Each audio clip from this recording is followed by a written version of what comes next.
I heard the chandelier first. That soft, trembling ring that makes your blood go cold. Then came her voice. We're only inviting you out of pity. Don't stay long. My own mother. At the family dinner table. Everyone heard it. No one defended me. But in 2 weeks, they'd all be begging for my forgiveness. Because what they didn't know was that I owned everything they loved. Pause before we dive deeper. I need to know. Have you ever been treated like you're invisible by the people? Who should love you most? If you have, then stay with me. Because this story doesn't end the way they expected. Pause. Hello, I'm Lotus. The cabin at Lake Marlowe was my grandfather's gift. The only place I ever felt real, not translucent. Before sunrise, he'd take me to the dock. The lake stretched out like molten silver, waiting. He'd press a fishing rod into my small hands, his touch steady and warm, while pine scent filled the air around us. Pause. At night, we'd sit by the crackling fire. My fingers would get sticky with burnt marshmallows. The old cedar chest sat beside us, holding the deed he called sacred. One day, he whispered, "This will be yours to protect."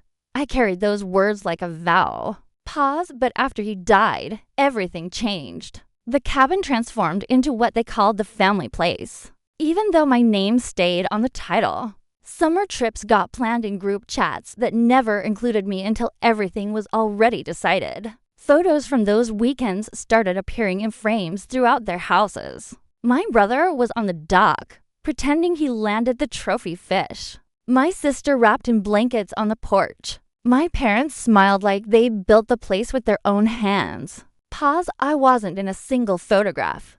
Not one. Pause. Asterisk. In my family, attention wasn't shared equally. It was distributed deliberately. My brother was the golden child. My sister was the cherished one. And me? I was the utility player, the backup, the extra set of hands when someone needed something.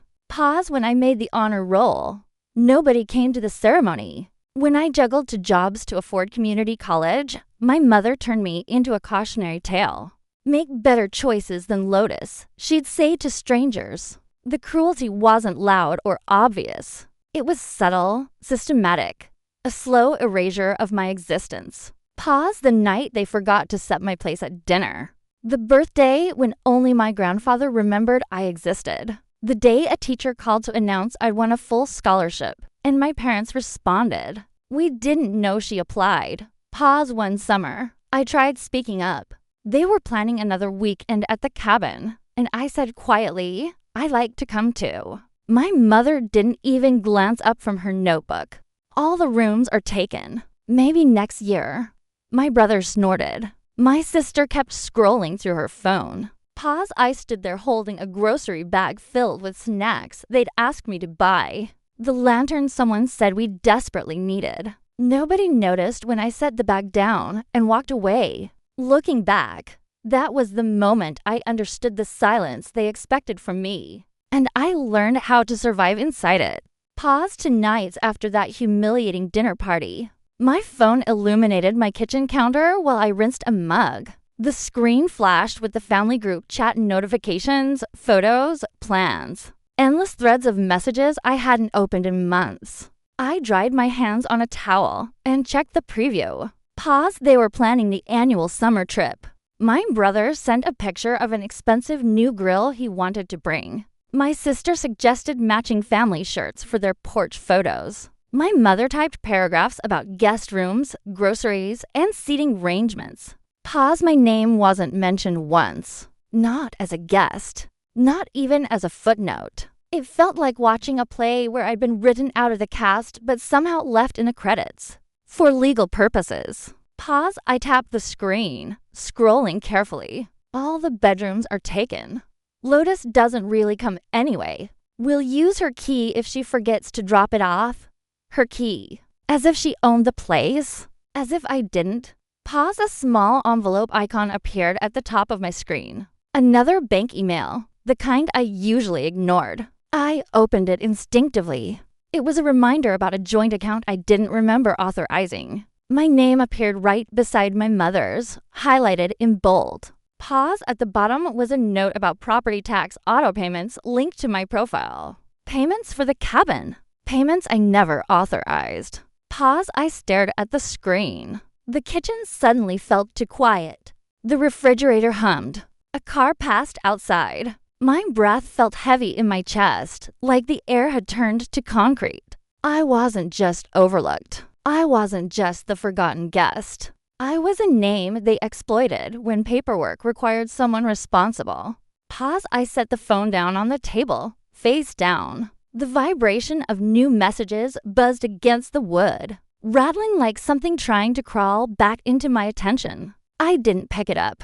Pause. Instead, I sat in the chair by the window, pulled my knees in, and watched the city lights flicker against the glass. Towels hung unevenly on the counter. A stack of mail leaned against the fruit bowl. Everything looked frozen, suspended, waiting. Pause. I closed my eyes for a moment. When I opened them, something had settled inside me. Not anger, not even hurt, just crystalline clarity. Pause. I smiled. Small, quiet, almost invisible. The kind of smile nobody in that group chat would ever notice. But they would soon. Pause. The morning after the group chat. I woke before my alarm. The apartment was dim, washed in that gray light that makes everything look softer. I tied my hair back with the elastic I kept on my wrist, padded barefoot into the kitchen, and started the coffee maker. Its slow drip filled the silence like a heartbeat. Pause. I sat at the small wooden table, its surface marked with old coffee rings and scratches from years of work. I opened my notebook, the same one I used for freelance clients, and turned to a fresh page. The pen felt heavier than usual, but the words flowed easily. Pause. Sell the cabin. Close all joint accounts. Call the lawyer about the estate. 3 lines. Neat, simple, steady. A plan built from silence. Pause. I took a sip of coffee, then pulled the metal filing cabinet open. It groaned like it always did, the sound scraping through the room. Inside were years of documents. Old bank statements, tax letters, utility bills, things most people would have discarded. I kept everything. Not out of sentiment, out of survival. Pause. Near the back, wrapped in an old envelope, I found the deed to the cabin. The paper was slightly yellowed, still smelling faintly of cedar from my grandfather's chest. I placed it carefully on the table, smoothing the edges with my palm. Pause. At 7:14 a.m. I called Dan, my real estate attorney. He answered with a tired voice, clearing his throat. Lotus, is everything okay? I need to sell the cabin, I said. No hesitation. Quietly, efficiently. Pause. There was a pause long enough that I could imagine him sitting straighter, waking up completely. The one by Lake Marlowe? Your grandfather's place? Yes. I thought your parents used it. They do, I said, but they don't own it. Pause. Another pause. A shift. The kind where someone realizes the ground beneath them isn't what they assumed. All right, he said slowly. Send me everything you have. I'll draft the paperwork. Pause. We hung up. I scanned the deed page by page, the soft hum of the scanner filling the kitchen. I sent the files to Dan with a brief message, then moved to the next item on my list. Joint accounts. Pause. I logged into the bank portal. The blue-white light of the laptop screen illuminated my face. My name appeared in places I didn't expect. Co-signer on an old checking account. Secondary on a credit line. Attached to auto payments for the cabin's property taxes. Pause. I clicked through each one, reading the fine print, the dates, the signatures. Some went back years. Close account. Remove name. Disable autopay. Each action made a soft clicking sound, like distant dominoes falling. Pause. I took notes as I went, marking confirmations with small check marks in the notebook. At one point, my phone buzzed with a text from my sister. Mom's planning the trip. Are you coming or not? I let the message fade from the screen without opening it. Pause. By noon, I had closed 4 accounts, removed myself from 3 others, and canceled every automatic payment tied to my name. The silence in the apartment felt different now. Not empty, but intentional. Controlled. Pause next. I drafted an email to Harris, my parents' estate lawyer. I kept it brief and formal.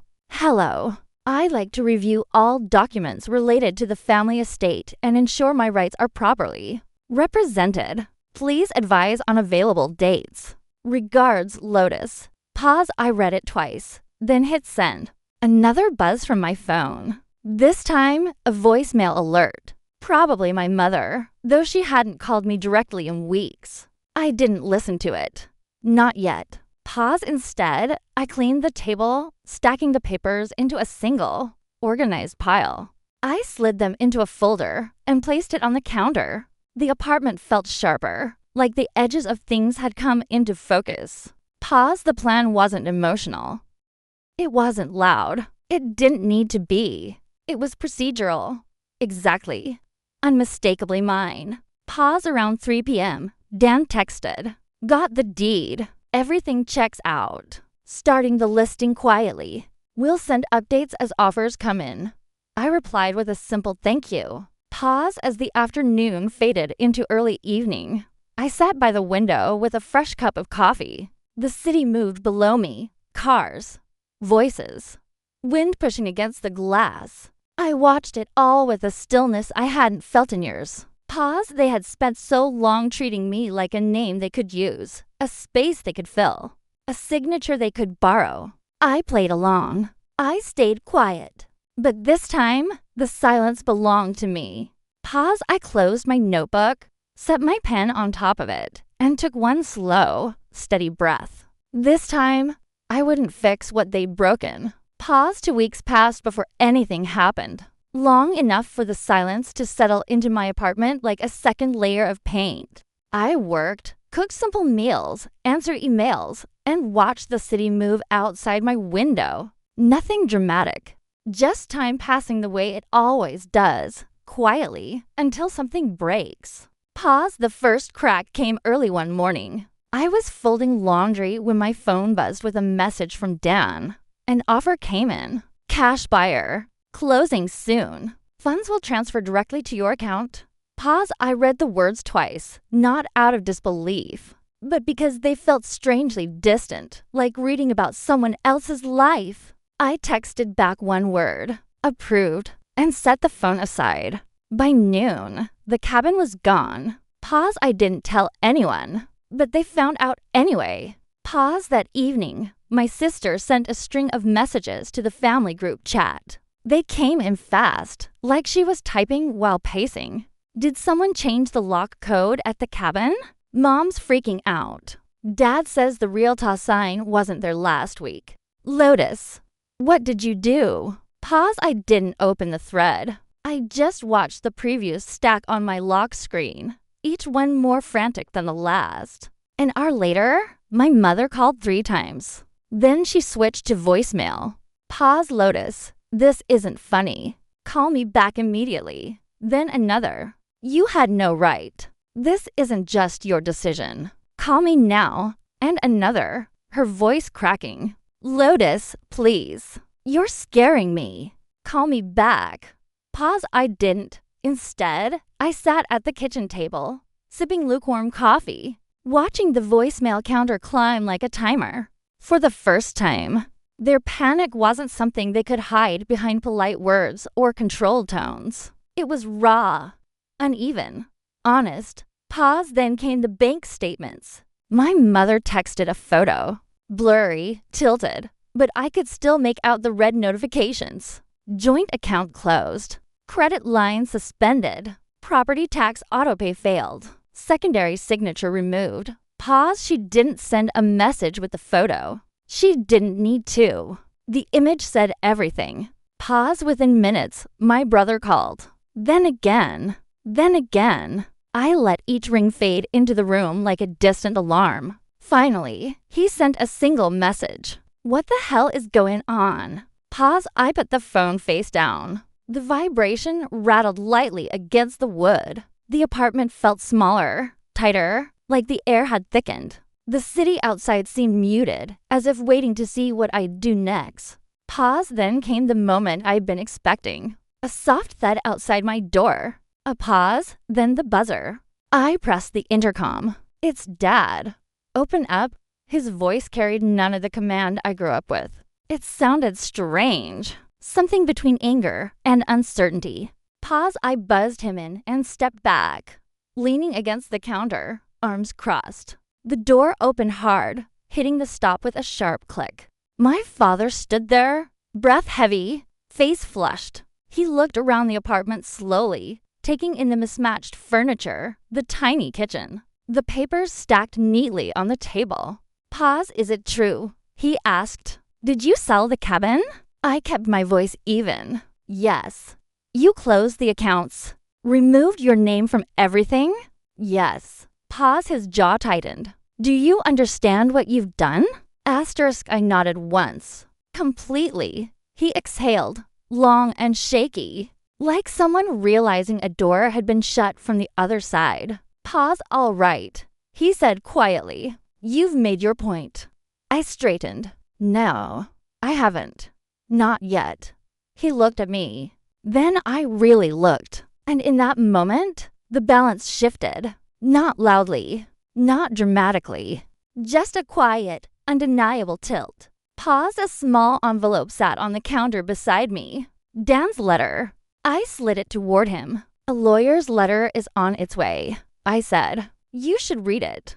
Pause, his expression didn't break, but something in his posture folded. Like a structure losing a support beam. He didn't argue. He didn't shout. He just turned, opened the door, and walked out. Pause, and for the first time in years, the silence he left behind felt like mine. Pause, the morning after my father left, the apartment felt unusually bright. Sunlight slipped through the thin curtains in quiet, slanted lines, landing on the table where the last of the paperwork still sat in a neat stack. The room was still, except for the low hum of the refrigerator and the soft drip of the coffee maker finishing its cycle. Pause, I moved slowly, almost carefully, as if the air had a new weight to it. I poured coffee into my chipped mug, wrapped both hands around it, and stood by the window. The city moved below, cars merging, people crossing streets, a dog tugging its owner toward the park. Ordinary things, steady things, things that didn't need my permission or my presence. Pause, my phone buzzed on the counter. A message preview appeared. Mom wants to apologize. Can we talk? Another. We didn't know things were this bad. Please answer. Pause, I didn't touch the phone. I let the screen dim on its own, the apartment returning to its soft quiet. I sat at the table, tracing the rim of my mug with one finger. The folder of documents was closed now. The deed to the cabin is no longer mine. The account's detached from my name. The legal letter is already moving through the system. Pause, these things weren't symbols anymore. They were decisions. Finished ones. Pause, for the first time in a long while. I didn't feel suspended between obligation and resentment. I felt grounded, like someone standing on their own porch after a storm, hearing the world breathe again. Pause, a flicker of memory came back. The cabin at dusk. The lake turning copper as the sun dropped behind the trees. My grandfather's voice, low and steady, telling me to protect what was mine. I tried to honor that for years. In the end, protecting it didn't mean holding onto it. It meant releasing the place where I'd once belonged, but no longer did. Pause, I closed my eyes for a moment and inhaled slowly. The air smelled like coffee, old wood, and morning light warming the floor. When I opened my eyes again, everything felt clear. Not lighter, not heavier, just honest. Pause, the silence in the room wasn't the kind they forced on me. It was the kind I chose. Pause, I didn't cut them off. I just stopped signing my name under their chaos. Some endings don't slam shut. They settle like dust after a long breath, like a door easing closed on its own. Pause, and if you've ever reclaimed your quiet, even once, you know the sound it makes. It isn't loud. It isn't angry. It's the soft click of a life finally belonging to you. Pause, if you've lived through something like this. Let your voice be heard in the comments below. Share what stayed silent the longest. Your story might be the reminder someone else needs to choose themselves. And if this resonated with you, share this video with someone who needs to hear it. Because sometimes the strongest thing you can do is simply walk away, pause,